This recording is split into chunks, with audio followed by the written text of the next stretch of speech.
शरीर से ज्यादा किस पे ध्यान दिया जाना चाहिए? मन पे। इस दुनिया में सारा खेल शक्ति का है और शक्ति के सृजन में मन की बड़ी भूमिका है। आप बादाम का तेल लगा रहे हो सर में, बादाम का शैम्पू लगा रहे हो, भाई तुम्हारे बहुत सारे स्टूडेंट होंगे जिनके बाल गिर रहे होंगे। चुनौती है, स्ट्रेस है, प्रेशर है, उससे तुम्हारे बाल गिर रहे हैं। इसीलिए तुम देखो बुद्धिस्ट संघ को अगर देखो या मठों को देखो तो स्टूडेंट के बाल सेव करा दिए जाते हैं।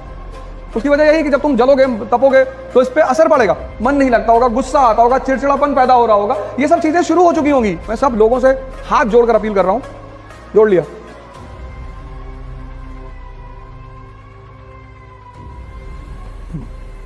जय हिंद फ्रेंड्स। एक चीज मैं बार बार रिपीट करता हूं, इस दुनिया में सारा खेल शक्ति का है और शक्ति के सृजन में मन की बड़ी भूमिका है। इस पूरी लाइन को सुनिएगा, शक्ति के सृजन में मन की बड़ी भूमिका है। आपका पूरा जीवन मन पे, इसलिए दुनिया के जितने भी धर्म हैं उसमें सजदा का, सर झुकाने का बड़ा इंपॉर्टेंस है। आप मंदिर में भी सर झुकाते हुए लोगों को देखोगे, मस्जिद में भी देखोगे, कहीं भी जाओगे तो सर झुकाने का बड़ा कॉन्सेप्ट है, क्योंकि मनुष्य का पूरा जीवन यहां से संचालित है। स्टीफन हॉकिंस की फोटो अगर कभी आप देखो, शरीर खराब है, मन ठीक है, नोबेल प्राइज विनर, 24 प्राइज दुनिया में। और दुर्योधन की अगर आप फोटो देखो तो पूरा शरीर ठीक है, दिमाग खराब है। मैंने कहा ना, आपने देखना बंद कर दिया। आप बादाम का तेल लगा रहे हो सर में, बादाम का शैम्पू लगा रहे हो, बादाम का साबुन लगा रहे हो और खा रहे हो गुटखा।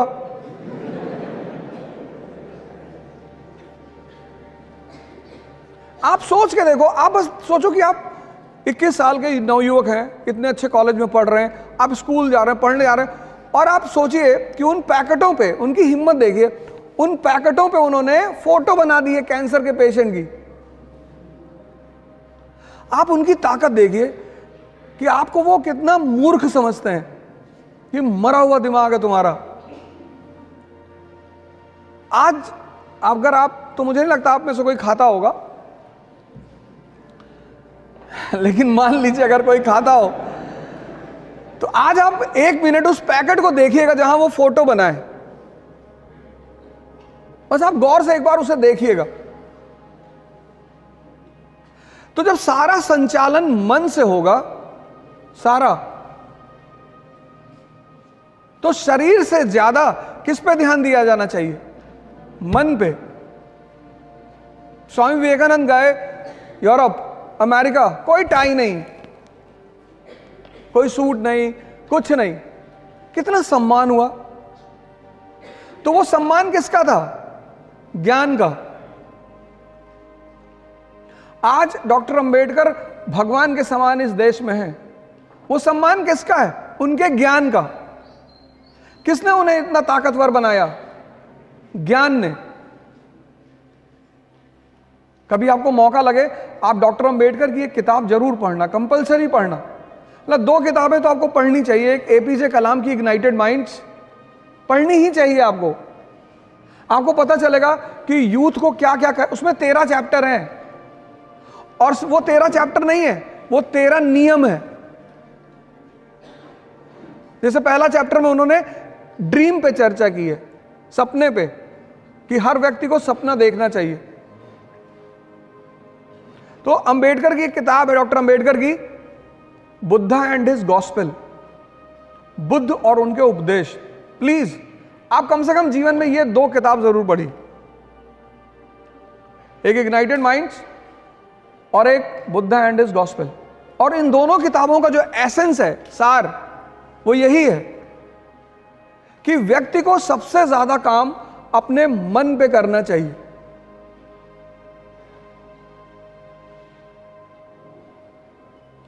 पांच साल से 15 साल तक आपके सामने कोई चुनौती नहीं थी। आप देखो घर में कभी कभी डेथ हो जाती है और सारे रिश्तेदार आ जाते हैं और उनके बच्चे आ जाते हैं, तो वो बच्चे खेलते हैं वहां आपस में, उन्हें नहीं पता होता कि क्या हो गया। मतलब किसी की डेड बॉडी घर में पड़ी और बच्चे खेल रहे हैं। 15 साल के बाद आपके जीवन में, हमारे जीवन में एक चीज शुरू होती है, उस चीज का नाम है चुनौती, चैलेंज।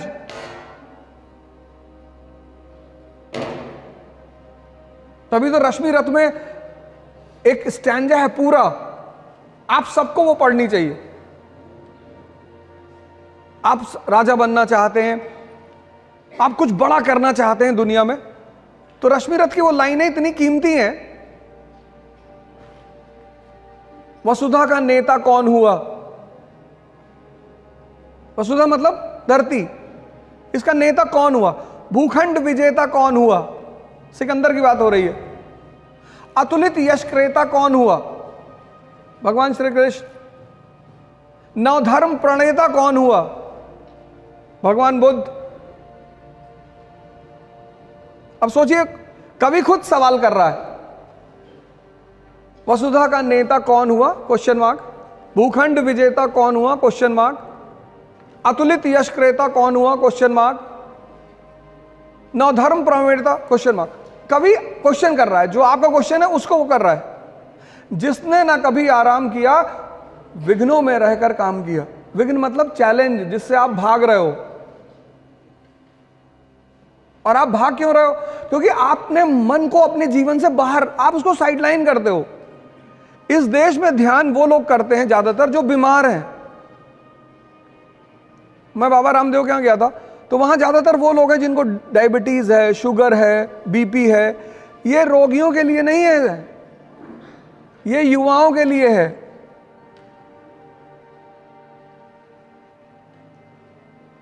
जिसने ना कभी आराम किया, विघ्नों में रहकर काम किया। अब आपके जीवन में चुनौतियां आ रही हैं, आप गौर से देखो। 50% लोग जो यहां खड़े हैं मिडिल क्लास के होंगे।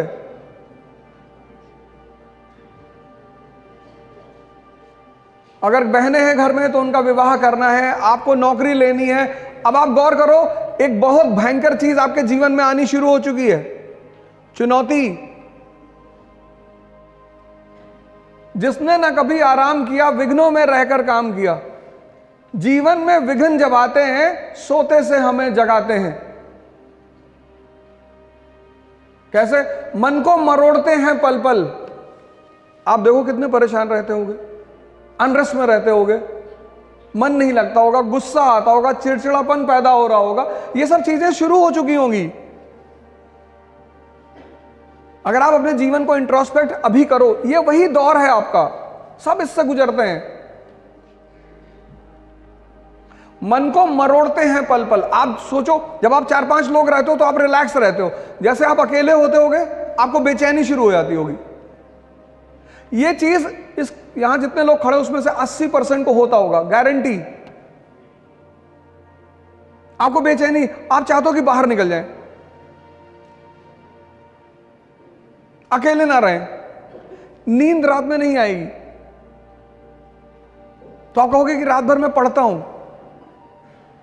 जब पलटते पलटते थक जाते होगे तब सुबह नींद आती होगी।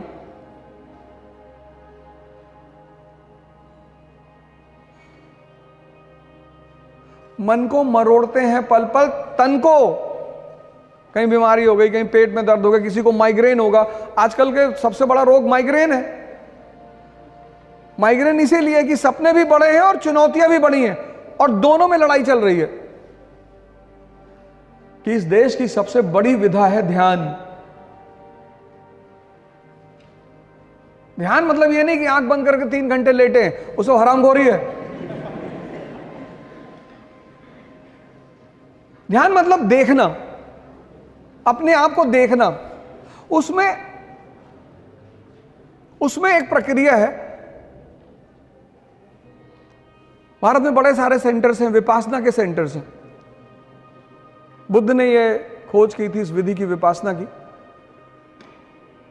विपासना का मतलब होता है अनपान सत्य, अपने आप सांसों को आते जाते हुए देखना। आप जब भी परेशान हो, इस ट्रिक को लगाइएगा, अपनी सांसों को देखिएगा। आपका मन क्या है ये आपको नहीं पता, विचार कहां से आते हैं ये आपको नहीं पता, और विचार कौन से आएंगे ये भी आपको नहीं पता। मैं क्लास ले रहा था अर्ली इन द मॉर्निंग 8 बजे, एक लड़का आगे ही बैठा था और 700-800 की क्लास थी। तो कुछ देर बाद वो बाहर निकला, फिर आ गया। तो ऐसा होता रहता है, लड़के जाते रहते हैं आते रहते हैं, वो कोई दिक्कत नहीं है। फिर आप 15 मिनट बाद वो फिर बाहर निकल गया। तो मुझे लगा इसका शायद तबीयत खराब होगी, फिर आगे बैठा। फिर तीसरी बार जब वो उठा तो मैंने उसे रोका, मैंने कहा क्या हो रहा है? कह रहा सर मुझे बार बार लग रहा है कि भूकंप आ रहा है। ये तुम्हारा मन ही तो है, विचार फेंक देता। तुम बैठे हो और विचार कब फेंकेगा? जब पढ़ने बैठोगे तब। तुम पूरे दिन घूमो, ये तुमसे कुछ नहीं कहेगा। जैसे तुमने किताब खोली एक विचार फेंक देगा, सीतापुर वाली बुआ पापा से मकान में हिस्सा मांग रही।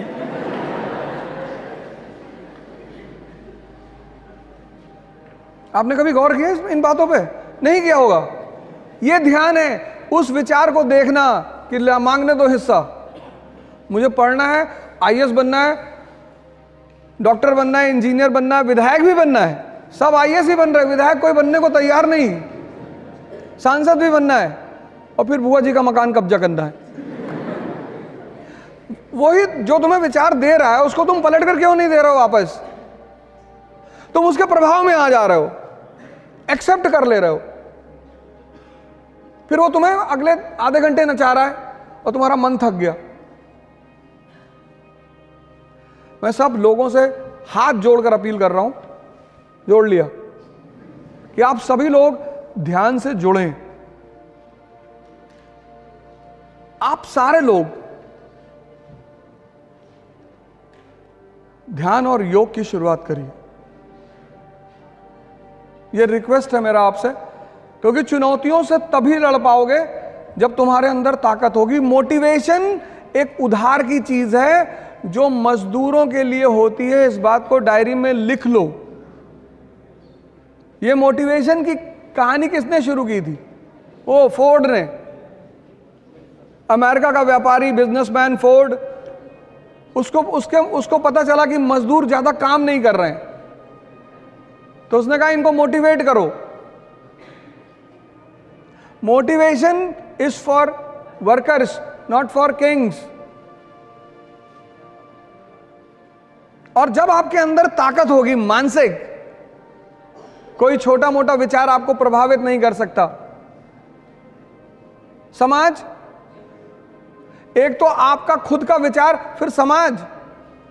कुछ भी बड़ा काम करने जाओगे तो समाज में ऐसे 10 लोग मिलेंगे, डायरेक्टली नहीं इनडायरेक्टली।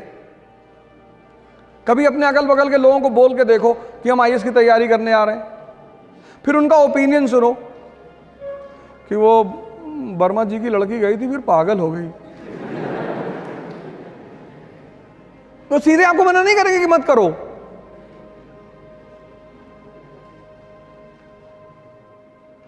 अब अगर आप सोचो कि जिस समाज में आप रहते हो, और ये सबके साथ होता है, ऐसा नहीं आपके साथ हो रहा है या आपके साथ होगा, सबके साथ। ध्यान शुरू करिए, योग शुरू करिए। यथार्थ गीता स्वामी अड़गड़ानंद जी ने लिखी है, बहुत अच्छी किताब। एक श्लोक पढ़िए। आपका जो धर्म है, आप अपनी किताब उठाइए। मैंने यथार्थ गीता पढ़ी है या मैं पढ़ रहा हूं तो मैं उसका नाम ले रहा हूं। आप अपना धर्म ग्रंथ उठाइए। सारे धर्म ग्रंथों में वही फॉर्मूला है। किसी संत महात्मा से जुड़िए, उसकी चिंता मत करिए कि 1-2 लोग पकड़े गए हैं। कभी 250 का नोट देखा मार्केट में? जिसका असली होगा उसी का नकली भी होगा। ये पश्चिम के लोग हमारे संतों से बहुत चिढ़ते हैं क्योंकि उनको शराब बेचनी है, बहुत सारी चीजें बेचनी है। अब वो एक्स का ऐड करते हैं, एक्स डीओ। एक लड़का कॉलेज जा रहा है, उससे कोई लड़कियां बात नहीं कर रही, वो बहुत डिसअपॉइंटेड है। फिर वो दूसरे दिन आता है, फिर वो एक्स लगा के जाता है, फिर परियां गिर रही है आसमान से।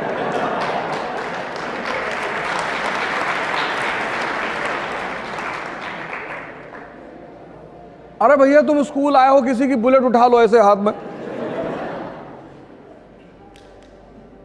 शक्ति। उनको पता है कि जितना मरा हुआ दिमाग होगा उतना अपने प्रोडक्ट को बेचा जा सकता है।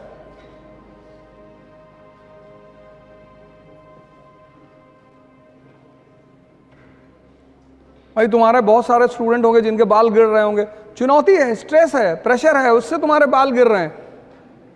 सबके गिरेंगे।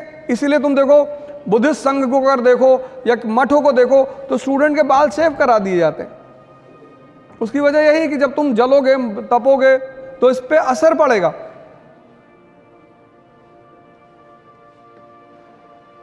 हमसे एक बार एक लड़के ने सेमिनार के बाद पूछा कि आपके नहीं गिरे? मैंने कहा वीव कराए। अच्छा, नहीं असली है। यथार्थ गीता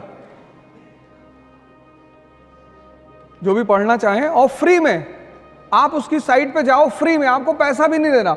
आप यथार्थ गीता पे साइट डालो गूगल पे, उसकी साइट आएगी, फ्री में आपको भिजवाएंगे, वो फ्री में, कोई पैसा नहीं। आप हिंदी में चाहो हिंदी में मंगवा लो, आप इंग्लिश में चाहो इंग्लिश में मंगवा लो, फ्री। यथार्थ गीता, बस आप सिर्फ गूगल पे टाइप करो यथार्थ गीता, उसकी पूरी साइट आ जाएगी, यथार्थगीता.co.in करके आ जाएगी।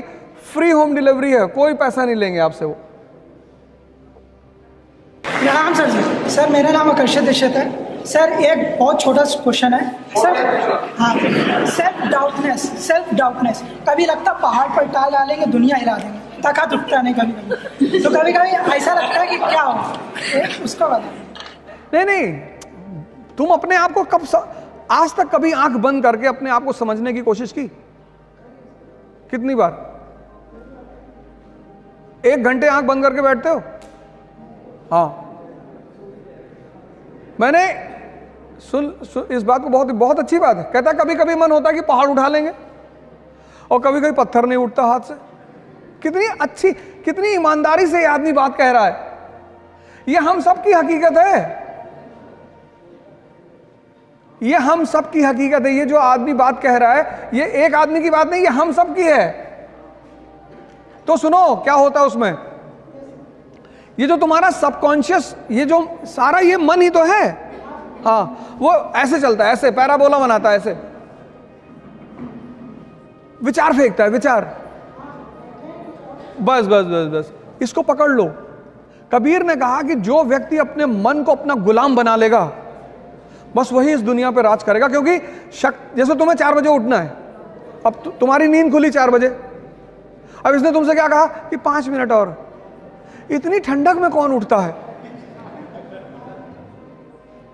नेहरू जी 11 बजे सो के उठते थे। तुमने एक बात इसकी गौर की, जो काम इसे तुमसे कराना होता है उसके लिए बड़े अच्छे अच्छे एविडेंस देता है।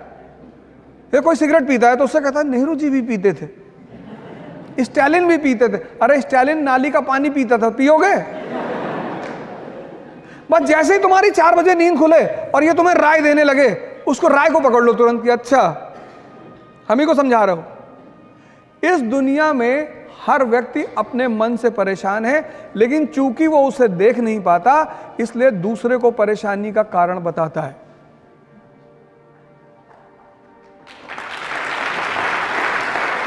इसलिए सारे धर्मों में आंख बंद करके पूजा करने का प्रावधान है, किसी में खोल कर नहीं है। क्योंकि जब तुम आंख खोलते हो तो तुम्हें दुनिया दिखाई पड़ती, लेकिन जब बंद करते हो तो तुम दिखाई पड़ते हो। तो अगर तुम 4 बजे उठ सकते हो, अगर तुम अपने आप को डिसिप्लिन कर सकते हो, मतलब तुम ताकतवर आदमी हो। हाँ सर, हटा देंगे सर। बस धीरे धीरे करो, 1 साल लगेगा। 14 साल में भगवान राम भगवान बने थे, मतलब भगवान बनने की विधि 14 साल है। 14 साल करना पड़ेगा, 1 साल में IAS। तो जितना साल बढ़ा, 20 साल कर लोगे तो पता नहीं ब्रह्मांड ही तुम्हारे कब्जे में रहेगा।